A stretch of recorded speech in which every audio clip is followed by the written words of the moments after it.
Olá, internautas de todo o Brasil, um bom dia. Estamos ao vivo em mais um programa TV Call Center. Um grande abraço, pessoal de Angola, Moçambique, Portugal, brasileiros que estão no Japão, brasileiros ao redor do mundo que nos prestigiam como programa TV Call Center.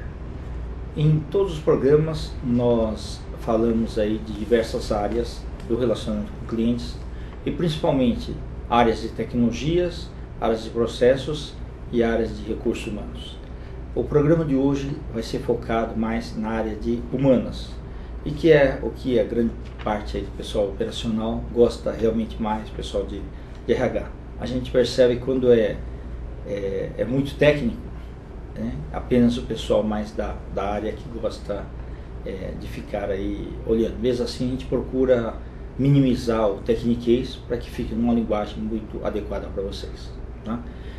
Esse é o último programa do ano de 2011, tá ok? Estamos fechando aí com chave de ouro e retornaremos aí em 2012. Mas você tem a oportunidade de, pela TV UOL, assistir a todos os programas que já foram gravados, né? E especialmente esse daqui que deve subir aí daqui umas 2 horas e já ficar dentro da TV UOL, ok?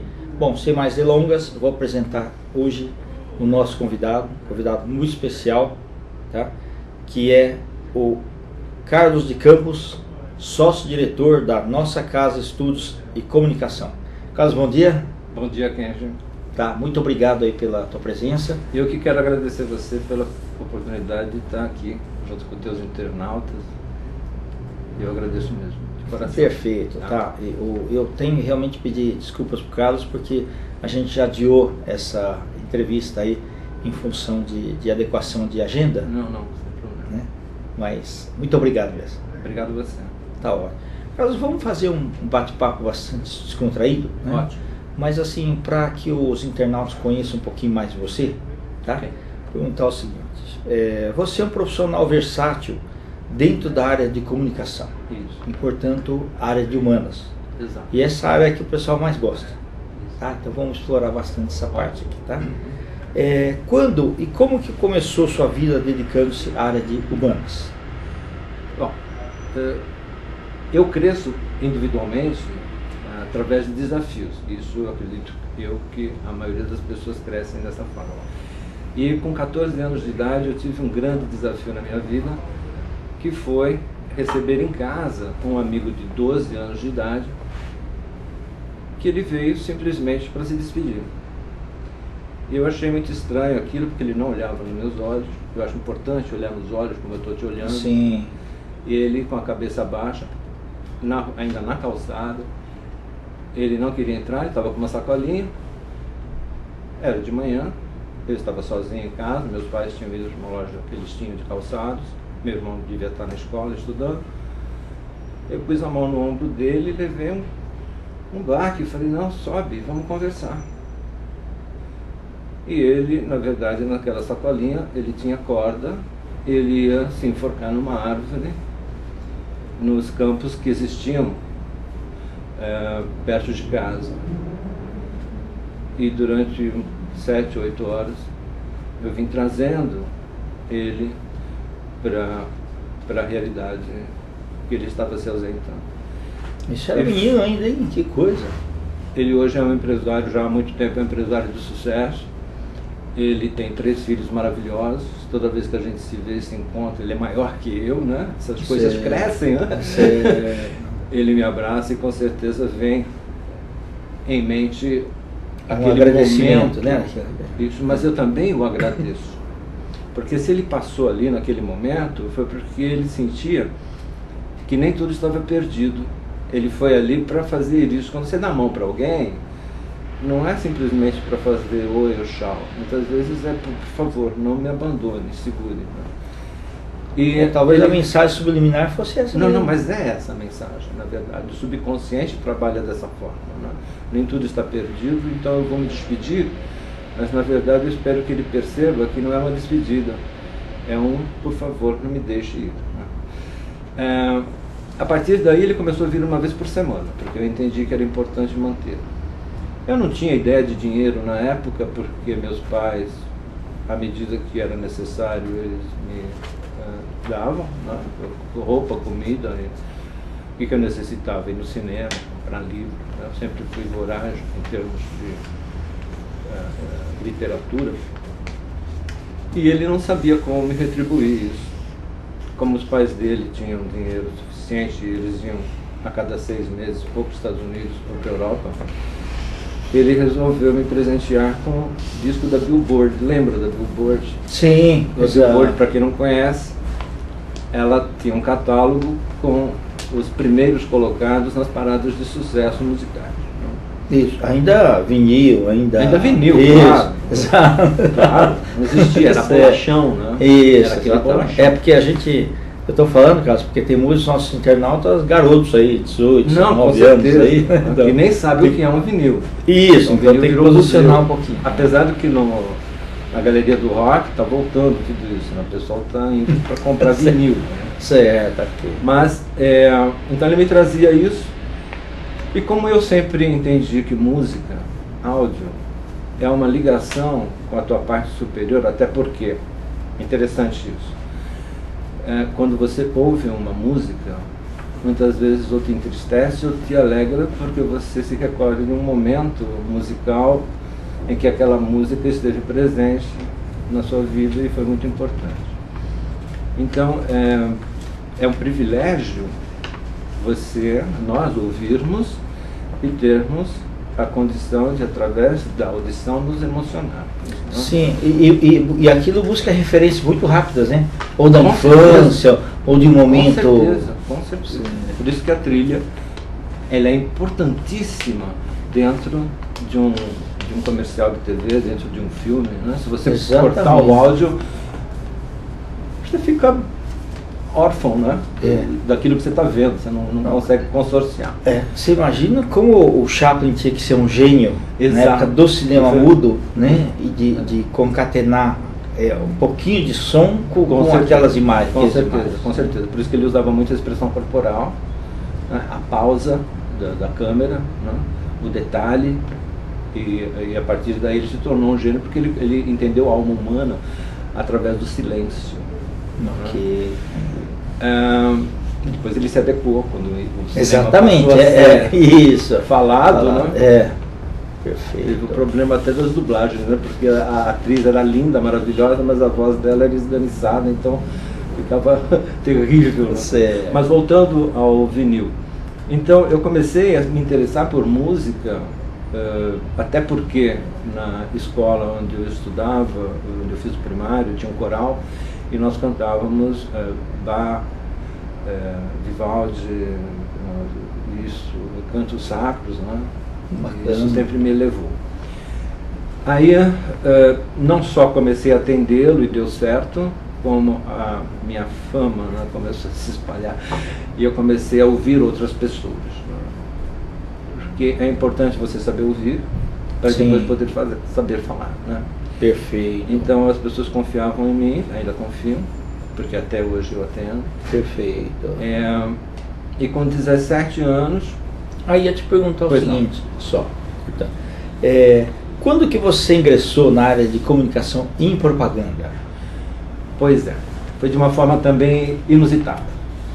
Eu estava num velório, e no velório a família se reunia, porque era um parente que faleceu, porque era assim, na época era velório ou casamento que a família se reunia. Hoje é mais velório porque casamentos estão mais escassos, né? Certo. Então, como não existe festa na separação, então, em velório. Aí vi uma figura esguia, cabelos grisalhos, apesar de ser novo. Ele olhou para mim e falou assim, porque eu já desde os 14 anos eu não cortava o cabelo, para quem não sabe eu tenho um rabite, né? Certo. Falou, quem é você? Eu falei, eu sou o Carlos, filho do seu Francisco, que está ali. Ah, você? Eu falei, por que você? Não, porque você é uma ovelha negra da família como eu. Eu falei, por quê? Porque você é diferente, e as pessoas, quando são diferentes, elas são atacadas. Eu falei, eu sou diferente, e as pessoas realmente me atacam, até por medo, né? Por que ele é diferente, né? E eu sou igual. Aí ele me deu um cartão, eu falei, eu tenho uma agência de publicidade na Boa Vista, na Rua Boa Vista, no Centro Velho. Tá, isso você tinha quantos anos aí? Tinha 17. Puxa vida, menino ainda é? Menino, não? Magrinho. Aí ele falou assim, passa lá. Eu passei. Aí ele falou, olha, o que eu posso fazer para ti é te dar um treinamento, te ensinar essa maravilha que é a propaganda. Me ensinou a diferença de propaganda e publicidade. Até era bom você falar pro pessoal aí. O pessoal não sabe a diferença de propaganda e publicidade e é interessante. Por exemplo, quando você... propaganda é beba leite. Aí você incentiva as pessoas a beberem leite. Publicidade é beber leite de determinada marca. Então, a diferença entre propaganda e publicidade é justamente a propaganda ela é genérica, ela vende produto genérico, e óbvio que muitas vezes são associações que criam essa propaganda, e a publicidade, cada um vende o seu peixe com a sua marca. E a partir daí eu comecei a aprender, a entender a espacialização dentro do papel, a marcar letras. Como meu pai havia me dado uma câmera fotográfica com 13, 14 anos de idade, eu sempre gostei de fotografia. Eu fotografava em branco e preto com filmes da Ilford. Eu tinha um laboratório em casa já com 17 anos, um laboratório branco e preto. Tá. E era bem mais emocionante naquela época do que essas câmeras digitais de agora. Isso é uma vergonha, né? Todo mundo acha que é fotógrafo, né? Você clica e, como hoje nós vemos na mídia, um cinegrafista amador. E usa só memória, né? Você não usa filme, não usa nada. Exato, E antes era gostoso, né? Você bobinar o filme, ir para a câmera escura, luzinha vermelha na hora que estava fazendo a fixação. Bom, mas é emocionante você ver a foto subindo, né? Então tudo isso eu fui utilizando para dentro da propaganda. E eu fazia, porque eu tenho uma dificuldade de ficar marcando letras, eu marcava tudo com letra 7, que era um produto americano, onde as letras eram decalcadas, eram transferíveis, né? E eu fazia layout final. Eu fotografava o produto, fotografava o modelo, ampliava e colocava. Então, quando eu levava para o cliente da agência dele, o cliente aprovava, porque ele já havia quase que impresso. Então, isso também revolucionou a agência de publicidade dele, porque isso aí foi uma ideia minha. Né? Aí, óbvio, dentro de uma agência de publicidade existe um monte de gente chegando, saindo, esse aqui é fulano, esse aqui é cliente e tal. Aí, de repente, houve um desafio, a Folha de São Paulo estava iniciando a informatização na parte, estavam saindo do chumbo para passar. Explica essa parte aí, até uma outra pergunta anterior. Na agência de publicidade tinha fogueira de vaidades naquela época lá? Não? Sempre teve, né? E ainda tem. Até hoje a disputa dentro de agência é ego. Certo, ok. Quem é mais estrela, quem é mais... Tá bom. O outro cria e o criador passa a ser esse aqui, porque tá certo. Ele é o chefe. Entendi. Mas é interessantíssimo aí, pessoal, a gente saber essa passagem, como que era feita a impressão. Então, a impressão antigamente no meio do século passado até a década de 70... 80 ainda tinha chuva. 80 ainda tinha, mas a Folha de São Paulo ela foi uma das primeiras a sair do chumbo e passar para, pasmem, fita perfurada por máquinas da IBM. Então, antes você tinha alguém que recebia a lauda. A lauda é uma folha como esta, com um texto especificado pelo editor qual o tamanho. Aí o digitador ficava digitava isso, as letrinhas iam sendo formadas por matrizes, iam por uma base onde tinha chumbo derretido. Esse chumbo caía sobre essa base, sobre essas letrinhas, saía um molde em negativo, depois transformava isso em positivo, imprimindo isso numa folha de coucher. Depois jogava-se talco, porque isso aí borrava, né? Olha que loucura. E depois ia para fotomecânica, que seria fotografar aquilo, transformar aquilo num filme negativo, e esse filme negativo, ele queria sensibilizar uma placa chamada azazol, com uma camada sensibilizante, bate uma lâmpada forte e se transforma em positivo, e aí vai para a calandra, e onde vai sendo feita a rotativa, né? E a Folha de São Paulo estava tirando do chumbo e passando para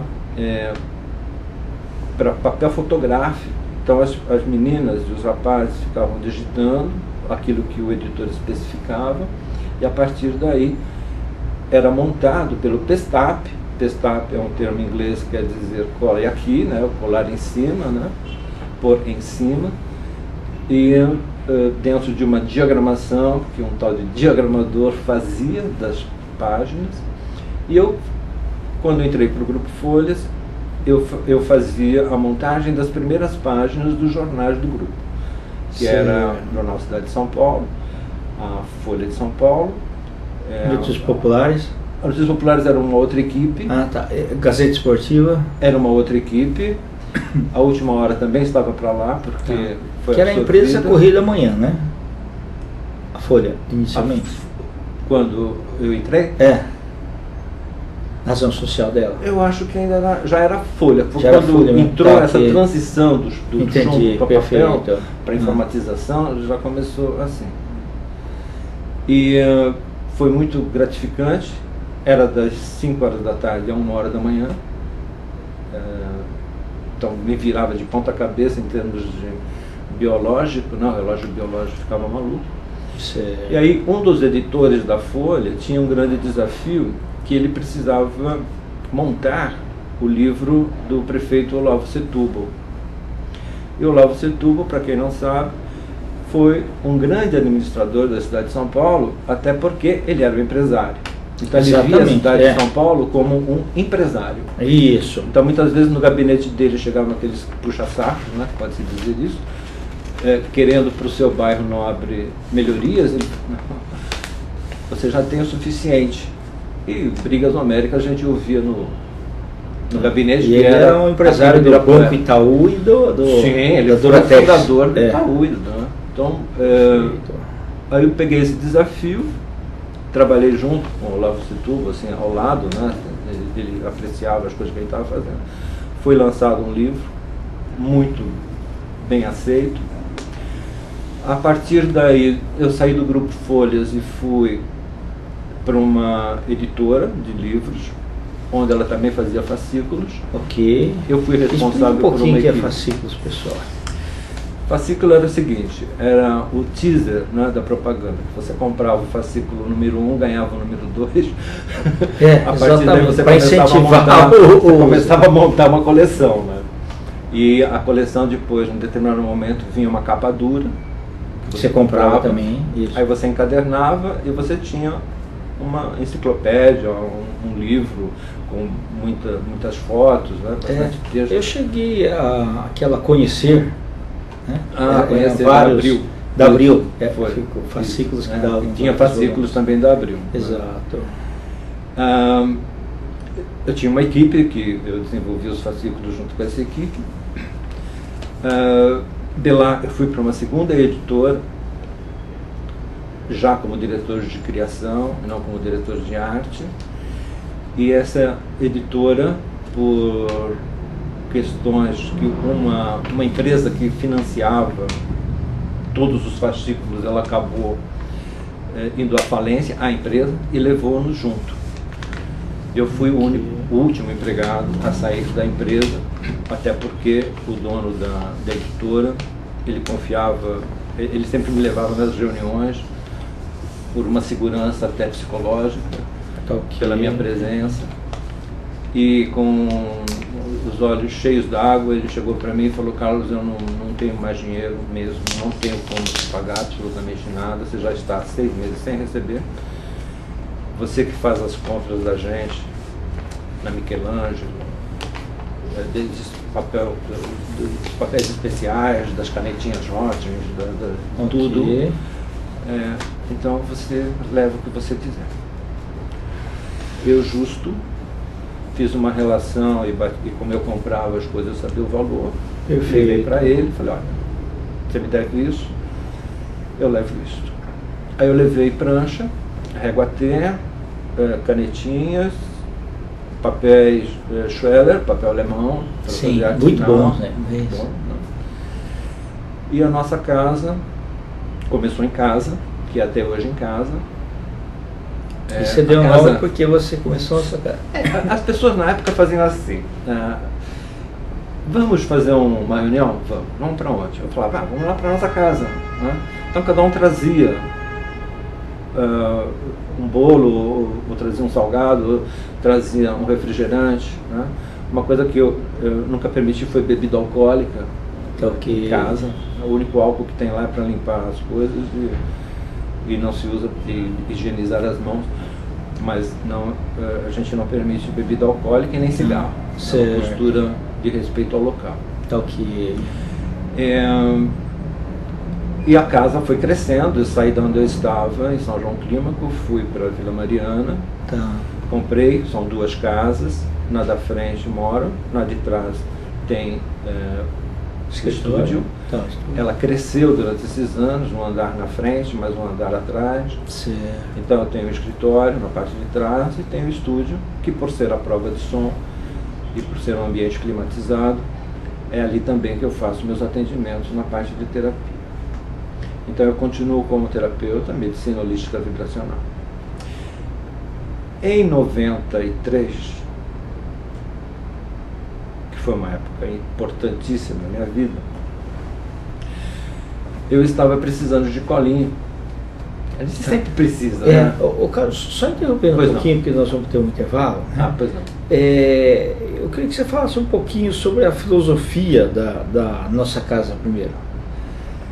É uma filosofia budista, apesar de eu não frequentar a igreja budista, certo. Mas os budistas me veem como budista pelo tipo de atitude que eu tenho diante da vida. Perfeito. O meu templo maior é meu corpo, então eu não frequento igrejas porque é meu corpo o meu templo maior.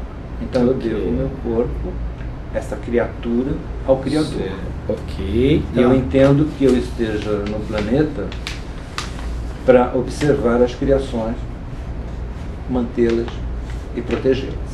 Então essa é a minha filosofia de vida. Tanto que nós tiramos os sapatos para entrar no estúdio. Interessante. Porque o budista ele coloca de uma forma bem simples, e também tem uma base científica, sem que ele o saiba, de que você descalço no mesmo ambiente, você tem a mesma vibração, a mesma frequência do outro. Isso, e faz todo sentido da física mesmo. Tem, porque você, como um captador de íons, você descarrega esses íons e você equaliza-se dentro de uma carga ômica perfeito no local. Tá bom, então, legal. Tiramos os sapatos por essa postura budista e a partir daí o respeito, óbvio, continua lá para dentro. Perfeito. Carlos, nós vamos ter um rápido intervalo, tá bom, né? Até o pessoal poder tomar água, tomar um café e retornar. Pessoal, daqui a pouquinho nós vamos falar sobre uma técnica revolucionária chamada Stand by Fire, tá? Voltamos no instante. Até já.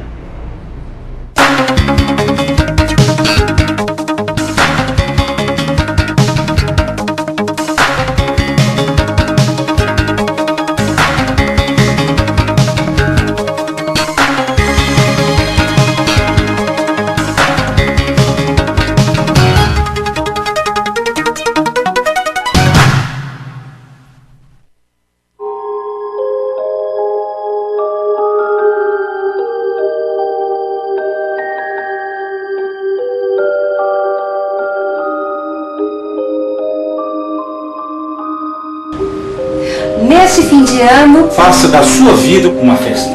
A todos os internautas, Feliz Natal e um próspero ano. Saúde!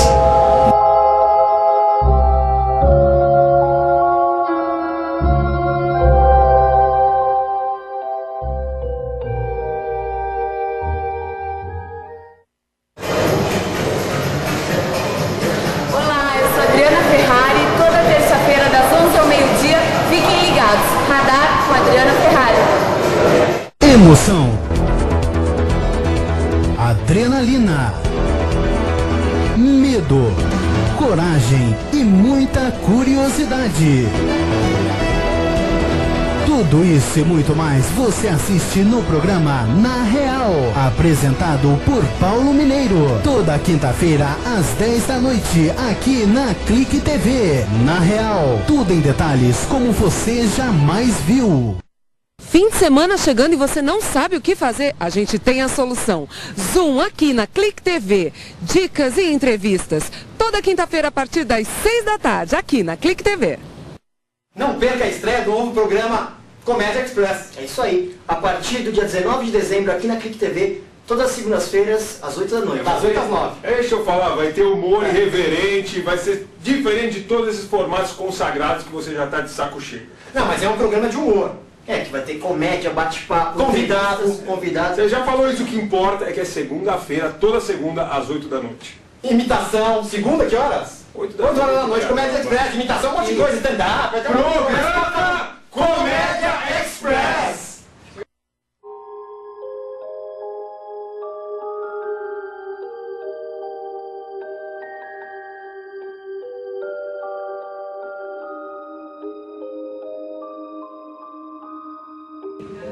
Neste fim de ano, Faça da tua vida Uma festa. a todos vocês, internautas, um Feliz Natal. E um feliz ano novo.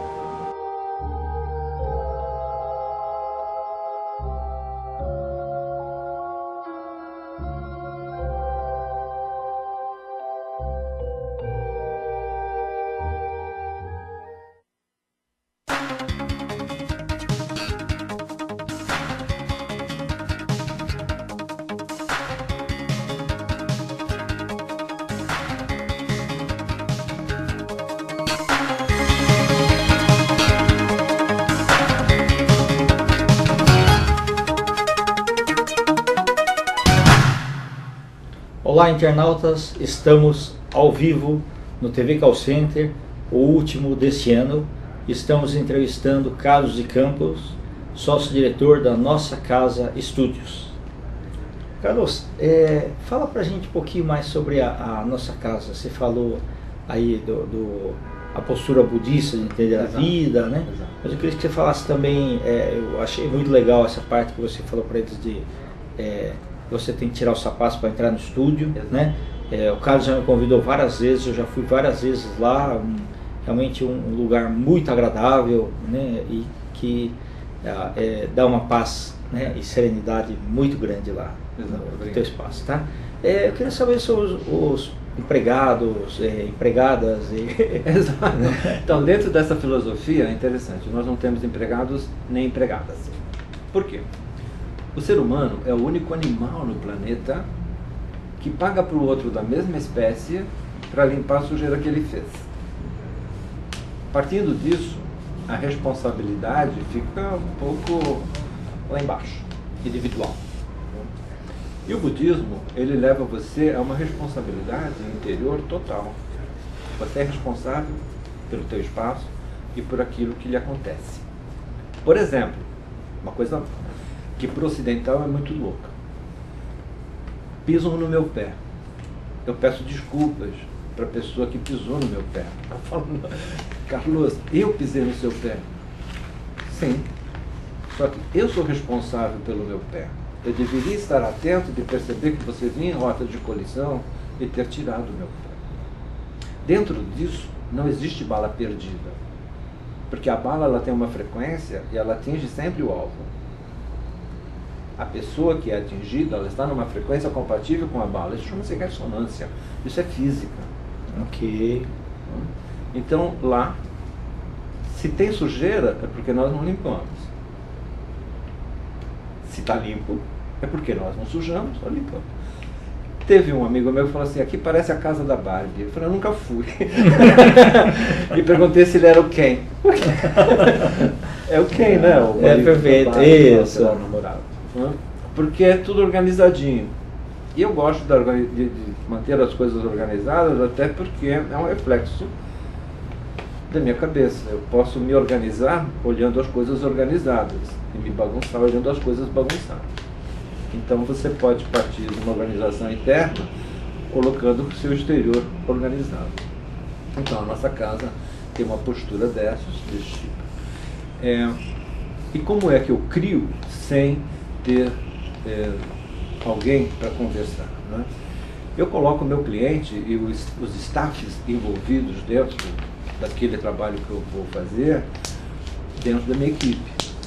Então eu posso dizer com todas as palavras e sem estar mentindo que dentro desses anos todos a minha equipe variou entre 2 a 3 mil pessoas, 2.000 a 3.000 pessoas, né? Somando todos, porque eu envolvo todos os departamentos das empresas onde eu vou para fazer quaisquer trabalhos. Mesmo o trabalho de terapia, quando vem, e a terapia ela é individual, também do curso de despertar sensorial e metafísica, e sexualidade, também individual, eu também envolvo os familiares e as pessoas que estão junto com onde essa pessoa mora. Okay. Às vezes eu vou até a casa, vou até o hospital, quando ela de repente está sendo internada por alguma patologia. Então eu também envolvo as pessoas que estão à volta do paciente que me procura. Então eu sempre levo essas características a todas as coisas que eu faço. Eu tenho um carro, só para você ter ideia, eu tenho um Del Rey, que você conhece. Okay. Antes de levar no mecânico, eu verifico o que ele tem, por que ele está assim. Então eu quero aprender também com os desafios apresentados. Eu não simplesmente chego no mecânico e falo, tó. Entendi. E isso eu faço com o meu corpo também. Quando eu tenho algum problema, que eu estou com um resfriado, bom, primeiro o meu corpo é bem diferente do carro, né? Eu fico muito desgostoso se eu estou com alguma doença, porque eu negligenciei, eu sinto que eu negligenciei o hardware. Entendi. Aí o software que sofre, né? Sem dúvida, é verdade. Interessante. Carlos, você desenvolveu um produto que é o sistema Stand-by Phone. Exatamente. Tá? Para a espera telefônica. Quando e como que surgiu? Surgiu em 93 porque eu ligava para meus clientes, ligava para meus amigos, e eu me sentia absolutamente desqualificado. E eu estava querendo colinho, eu estava querendo algum carinho, e eu não conseguia, inclusive, nesse tipo de mídia. Eu ligava, a pessoa falava, um momento. Eu ficava ou na música eletrônica, né, ou ficava ouvindo FM, que depois eu coloquei para o cliente que FM quer dizer fora de moda.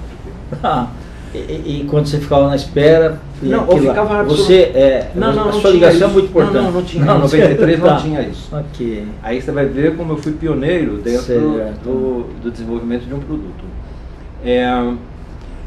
Aí eu ficava no vazio, né?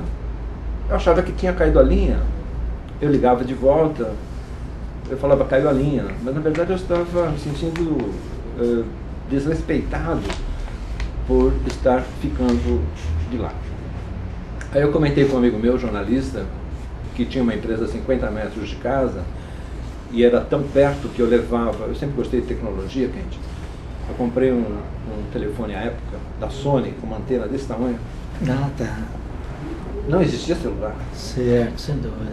Eu levava o telefone lá, eu atendia lá, eu ligava de lá no meu telefone fixo. E eu comentei com ele, né, eu estava chateado. Ele falou, Carlos, peraí. Por isso que é importante o amigo, né? O amigo ele te diz coisas que normalmente o espelho não te diz, né? O espelho é falso pra caramba. Ele falou, você trabalha com análise transacional, você é redator publicitário, você tem um estúdio, por que você não cria um produto? Eu falei, isso é um luxo, né? Mas ótimo. E dentro dessa filosofia budista, se você tem um problema, como as pessoas chegam para mim e falam, Carlos, eu tenho um problema. Maravilha, qual maravilha? Se eu tenho um problema? Sim, porque você já sabe que você tem alguma coisa que chama-se problema. Então nós podemos ter um contraponto que é solução. Se você chega e diz que não, eu digo, porque você não está me passando nada. Aí vamos ter que descobrir o problema para depois chegar na solução. Então eu tinha um problema, que era esse de me sentir mal atendido nas empresas. Aí o que a gente faz? Uma coisa super gostosa. Você deita, está assistindo TV, está fazendo qualquer coisa, desliga tudo, relaxa e pensa naquilo que está te afligindo, que está te pressionando o ego. E dorme. Durante a noite, durante o sono, no sonho, você pode vir a ter alguns insights. Insights é um termo, insight é um termo de psicologia, mas no jargão popular você teria uma sacação. Certo. Aí você acorda com aquele vislumbre da coisa resolvida dentro de uma solução que você conseguiu dentro do teu sonho. Mas se você acordar e pensar, bom, faltam 3 horas para levantar, quando você acordar depois de 3 horas, você não vai lembrar nada. Porque o cérebro, ele tem algumas áreas, e algumas áreas são que nem a memória RAM do computador. Você desligou, ela apaga. Sim. Você tem que passar para a memória ROM, que é a memória física, aquela de hardware que vai segurar. Então nós também temos isso. Até porque o ser humano não faz absolutamente nada que supere o próprio ser humano. E aí o recomendável é levantar e escrever, não foi? Ou falar. Você fala sozinho. Quando você fala, quando você verbaliza, olha a importância do verbalizar. Quando você verbaliza um pensamento, você tira de uma área do cérebro e passa para outra. Aí nessa outra você fixa. Você fixou, pode dormir tranquilo. Ou salvou, anote. Salvar como? Está salvo. Salvar como? Isso. Né? E você salvando como no dia seguinte. Então no dia seguinte eu cheguei para Vali e falei para ela assim, o Décio ontem me falou uns negócios sobre eu criar, e eu estou com umas ideias já desenvolvidas, são 6 horas da manhã. Só avalia a esposa dele, viu? Ela seja agora. Aí eu falei, bom, 9 horas eu ligo para ele, né? Aí 9 horas eu liguei, ele era pontual. Falei, Décio, eu tô com aquelas ideias já, lembra da espera telefônica que você falou ontem? Hã? Falei, espera telefônica. Ai, puxa vida, Carlos, eu estou indo para Cotia num cliente. Ele percebeu, ficou um vazio, né? Que, puxa vida, ele estimula e depois ele não me ouve. Ele falou, você vai fazer o que na parte da manhã? Eu falei, eu tenho um compromisso à tarde só. Ah, então você pode vir comigo? Eu falei, claro. E eu já estava fantasiado de executivo, né? Falei, estou indo aí. Fui para lá, fomos conversando até chegar em Cotia. Chegamos em Cotia. Fomos preencher os papeizinhos, não tinha câmera, né? Não tinha computador, preenchemos os papeizinhos para entrar. E eu falei para ele assim, você vai falar com quem aqui? Aqui o que é? Ele falou assim, aqui é uma empresa inglesa, líder mundial na tecnologia de troca de calor. Posso citar o nome, Spirax Sarco. E eu vou estar com a diretoria. Empresa inglesa, né? É uma empresa inglesa. Eu vou estar com a diretoria levando a revista que eu faço a cada 2 meses para eles, o boneco, para que a gente aprove. Falei, pô, maravilha. Ele ficou preocupado, falou, maravilha, por quê, cara? É porque eu posso conversar com eles a respeito das ideias que eu tive. Mas você não tem nada. Eu tenho as ideias. Bom, Carlos, então vamos ver, se tiver um break, se tiver uma possibilidade, um tempo, e teve esse tempo. E tinha um flip chart é aquela coisinha com um monte de papéis, né? Eu peguei uma caneta piloto, me apresentei, depois dele ter resolvido as coisas. Tinha lá o diretor de marketing, o diretor comercial e o diretor financeiro. Tá. Aí apresentei aquilo que me veio durante a madrugada como sendo a base científica para uma espera telefônica adequada. Terminou, depois de algum tempo, a apresentação, o responsável por finanças, cujo nome é contraditório, o nome dele é Gastão, é que nem o da Pfizer do Viagra, né? Que é Pinto. Que é o responsável pelo Viagra. Aí ele falou, quanto custa? Eu falei, não tenho nem ideia, né? Se surgiu de madrugada, contei a história, né? Ele falou, então levante custos e traga pra gente, vamos ver se a gente banca o piloto. E como o cliente era do Décio, eu pedi autorização para o Décio, 2 dias depois liguei para o cliente e fui. Levei os valores, eles aceitaram, e eu coloquei o primeiro produto em abril de 93, em fita cassete, dentro de um gravador auto-reverse, com 30 minutos de música de fundo na Spirax Sarco. E já eu coloco como é que é a base científica do sistema Standby Fire. A Yokogawa América do Sul ligou para a Spirax Sarco. Eu fui para Yokogawa, fiz a apresentação, coloquei na Yokogawa. A Copebras lá de Santos ligou para Yokogawa. Eu coloquei na Copebras lá de Santos. A Petrobras ligou para a Copebras. E eu coloquei na Petrobras. Então, de lá para cá, eu não posso nem ficar fazendo propagandas grandiosas, porque vocês estão diante do criador, da criatura, do contato, de quem mexe na mesa de som, de quem faz a redação, de quem capta todas as informações para que seja criado o sistema standby phone. E leva no cliente e coloca. Então, de lá para cá, o carro-chefe tem sido o sistema standby phone. As empresas que o colocam, elas se sentem com um divisor antes e depois do sistema standby phone. Então, qual seria a base científica do sistema standby phone? Dentro da análise transacional, a análise transacional é a análise da transação entre 3 estados de egos principais, que é o pai, a criança e o adulto. A criança, independendo da idade da pessoa, é a nossa parte física. Mas por quê? Porque esse hardware, que é composto de sensores, que ele é observador, porque ele olha, que ele é auditivo, porque ele ouve, porque ele sente os cheiros, os perfumes no local, ele se emociona, ele é a criança, ele é o palco das emoções. Não importa a idade física que ele tem. Não, esse é o hardware. Quando eu vou citar uma passagem da Bíblia, que eu não sou leitor assíduo, vinde a minhas crianças que é delas o reino do céu, claro que não é de 0 a 7. Ok, certo. Porque senão, depois disso, você perde a chance de entrar. Fecha-se a porta. Não, é a tua criança interior. Certo. Infelizmente, a língua portuguesa ela é pobre e coloca a atitude infantil como sendo algo de criança. Você é muito criança. Não, Exato. Você é infantil. Criança é dever seu ser sempre. Porque você sendo criança, você vai respeitar a vida, porque a criança respeita. Ok, perfeito. Então, quem fica na espera telefônica e quem fica do outro lado até, de repente, atendendo, também é a criança. E ela fica, quando você usa um monofone, tanto do celular quanto dos telefones fixos, você fica em privação sensorial parcial. Você fica com 90% do seu sensorial voltado para o áudio. 10% é residual, para que você não perca o sentido do aqui e agora, porque de repente começa um cheiro de gás, de repente alguém mais ao fundo grita fogo, de repente percebe-se um movimento estranho, você deve ter essa atenção também para a sua sobrevivência.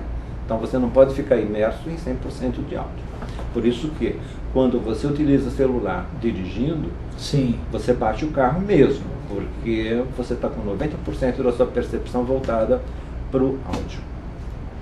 Percebendo isso, e percebendo que o nosso cérebro ele é associativo, e por ser associativo, ele é mecanicista, e eu explico como. Se eu assoviar uma música que o Kenji saiba, e vocês saibam, provavelmente vocês vão buscar a letra e começar a cantarolar internamente a letra. Se eu mostrar uma letra de música para vocês, que vocês saibam qual é a música, vocês provavelmente vão estar também cantando essa música, a partir da letra, sem música. Porque existe uma associação. O cérebro esquerdo é responsável pela razão e o cérebro direito é responsável pela nossa parte emocional. Então, por exemplo, supondo que eu não conhecesse você, soubesse que você fosse o Kenji, então eu teria na minha parte racional o verbete Kenji Sakamoto, o O. Clique. Lado esquerdo do cérebro. Do lado esquerdo do cérebro. Isso aqui. Do lado direito, que tem minha parte espacial, eu não tenho nada.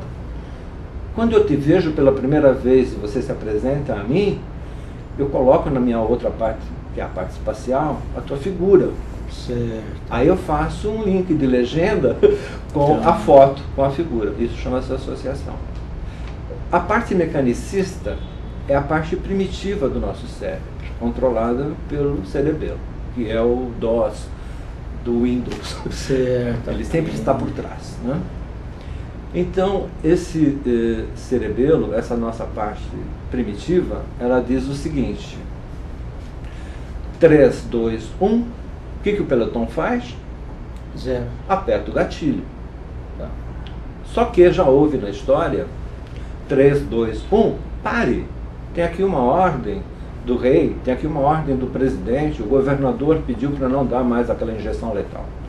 Não existe esse tipo de ordem para o cérebro mecanicista. 3, 2, 1, já era. Quantas vezes nós... Na hipnose acontece isso, né? Não, ainda hoje acontece isso com outras coisas. A pessoa mudou de endereço. O teu carro cisma de ir para aquele endereço antigo. Isso, exatamente. Mudou o telefone. Você cisma ainda em tocar o número do telefone antigo. Mudou o prefixo ou alguma coisa assim. Então nós estamos sempre em aprendizado e mudando essa parte mecanicista e se apegando em outra. Aí eu pensei assim, se eu colocar um texto com um fundo musical, no primeiro momento a pessoa vai ouvir e fala, pô, que legal, né? Num segundo momento que ela liga no outro dia, ela fala, já ouvi isso daí porque a música é igual. No terceiro ela fala, pô, que saco isso, né? De novo. Porque é um texto curto e tem uma música de fundo que acompanha aquele texto. Então ela faz uma associação da música com o texto e não ouve mais nada. Ela não percebe mais aquilo que está sendo dito. Entendi. Porque ela já viu, já ouviu. Aí o que eu fiz? Já no primeiro momento eu dissociei. Então, naqueles 30 minutos de fita cassete, que eram 30 de cada lado, eram 30 minutos de música diferente, e o texto, ele pontuava dentro desses 30 minutos. Entendi. Claro que de 93 para cá, muito mudou. Sim. Hoje eu tenho textos de 48 minutos. Aí você fala, pô, texto de 48, quem que vai ficar 48 minutos na espera? Ninguém. Só que dentro da neurolinguística, e a neurolinguística ela diz o seguinte, o cérebro, ele tem uma fórmula de absorver a informação. Então, se eu tenho uma fórmula de passar a informação, o cérebro vai absorver essa informação sem questionamento a respeito da informação. E a mídia-fone, ela é uma mídia sui generis, diferenciada em todos os sentidos. Ela é uma mídia linear. O livro, você está lendo, entra um personagem e você fala, peraí, onde entrou? Aí você volta para trás, entrou aqui. Mas na mídia linear, que é do telefone, você não tem como voltar atrás. Então, se a frase anterior foi mal elaborada, ou se você precisou da frase anterior para ter entendimento sobre essa que você está ouvindo, dançou. Ô Carlos, eu gostaria de passar aquelas imagens que você trouxe para a gente explicando aí, né? Pois não. Toma, por favor, então. Você coloca, você vai descrevendo. Isso. Essa é a técnica, uma das partes da técnica, onde eu tenho 48 canais analógicos que se transformam em 8, que depois se transformam em 4, se transformam em 2. E tem processadores de áudio ali, né, do lado direito. Do lado esquerdo é um equipamento, naquela torre do lado esquerdo, que toca o estúdio, porque no estúdio também tem um home theater. Aí são os computadores que estão todos linkados com fibra ótica, junto com equipamentos de teclados musicais. Eu tenho mais de 3.000 instrumentos digitais aí. Eu tenho voz humana, voz de criança, eu tenho canto gregoriano em chips da Holland. Tem equipamento com inteligência artificial e são intuitivos na parte de criação de trilha. É fantástico esses brinquedinhos. A grande vantagem do computador no estúdio é que ele é burro. Então ele sempre vai depender do ser humano para que as coisas aconteçam. Okay. O pessoal chega para mim e fala assim, tá bem com tudo isso, Carlos? Não. A grande vantagem é que ele é burro. Você precisa manusear isso daí, você precisa ser o criativo. Ali em cima são todos DVDs? Não, esses daí são CDs. Eu não trouxe a foto dos DVDs que tem uma quantidade parecida. Esses são CDs que eu utilizo para trilha, isso quando eu não faço as próprias composições. E aqueles osciloscópios estão, porque ao lado dele, do lado direito, tem um sintetizador muito antigo. Inclusive, esse sintetizador, em termos de história, ele foi o mesmo modelo usado pelos Beatles no LP Revolver, que foi o primeiro disco dos Beatles que eles utilizaram um teclado bastante. Você convidar o Fernando Tuma para ir ao vivo lá, fez lá o estúdio lá, que ele vai se maravilhar. E o osciloscópio está ali porque através dele eu vejo as ondas se formando, então dá para você começar a ver o som. Então Perfeito. Você pode ver o som. Outra vez que eu ouço um som, eu decodifico também e vejo as ondas, se são serrilhadas, se são... Excelente. Então, e o sistema Stand-by Phone ele foi evoluindo. Aí quando surgiu o advento do CD, eu percebi que eu poderia de 30 minutos passar para 74 minutos de trilha. E eu fui um dos primeiros estúdios a começar a gravar CD no Brasil. Em 2 velocidades. Okay. A mídia custava $70. Entendo, sim. E a partir daí houve um boom, o estúdio cresceu, também por isso. As mídias se popularizaram, ficaram mais baratas. Em 2007, eu passei para iPod, um tipo iPod, que é essa figurinha, que fica junto ao PABX. Certo. E desse tamaninho, eu tenho condições de colocar até 500 minutos de música com qualidade acima da qualidade CD, porque eu faço questão de ter uma qualidade alta. Aí você diz, mas a linha telefônica, ela achata. Mas quanto maior a qualidade que eu coloque no áudio, menor é a possibilidade de quem está do outro lado deixar de ouvir determinados timbres de fundo, de música de fundo, e deixar de ouvir a locução, por exemplo, do texto do sistema Stand-by Phone. Perfeito. Então, dentro da neurolinguística, voltando só um pouco, cada frase tem de 2 a 5 segundos de leitura. Cada frase tem começo, meio e fim. Então, se você ficar na espera telefônica e ouvir uma única frase, você já teve um entendimento. Eu não precisei da frase anterior e nem da posterior. Essa é a grande vantagem. Outra grande vantagem do meu produto, que eu vejo sempre, que eu também coloco, porque eu sou formador de opinião, como você também é, a gente tem muita responsabilidade quando a gente fala alguma coisa, até porque milhares de pessoas vão estar nos seguindo de alguma forma. Exatamente. Então eu coloco frases filosóficas dentro do texto. Não vendo o produto do cliente. Olha, aproveite a oportunidade de termos hoje uma liquidação. Não. Isso daí é outro tipo de marketing. Eu vou falar da filosofia empresarial, eu vou falar da linha de produtos, sim, do que a empresa tem. Eu vou colocar para o cliente ou fornecedor que está ligando o quão verde a empresa é em termos ecológicos, qual que é a preocupação dela com os dejetos, se ela usa cola à base de benzeno ou cola à base de água, se a tinta é à base de água, se ela dá bolsa escola para os funcionários, para os filhos de funcionários, se ela dá bolsa família não, cesta básica, enfim. Tudo que engrandeça a empresa vai ser colocado no texto. E isso é feito em base de cumplicidade. Ok. Carlos, só uma coisa. O nosso tempo, basicamente, se esgotou, infelizmente, e você está convidado para vir conversar com a gente, né? Eu tenho certeza que o nosso público gostou bastante. A gente vai falar depois bastante sobre neurolinguística, tá? Vamos marcar uma nova data em 2012 e falaremos bastante a respeito. Olha, eu posso falar, inclusive, da neurolinguística voltada para esse produto, porque eu trouxe, inclusive, aí eu deixo para o próximo programa, algumas frases onde as pessoas vão perceber o erro na hora que se escreve ou que se diz. Tá. Vamos ver se a gente consegue programar para janeiro ou fevereiro, né? Uma nova entrevista aí com você. Para mim vai ser ótimo. Tá bom. Você quer deixar algum contato seu aí da nossa casa? Sim. A nossa casa tem a nossa casa@uol.com.br. Eu sou fiel ao UOL desde que eu estou como internauta, desde 96, por aí. 5589-9354. 11, que é o nosso código de área daqui, 99855277 da TIM, e o telefone fixo que eu dei anteriormente é Netfone. Ok.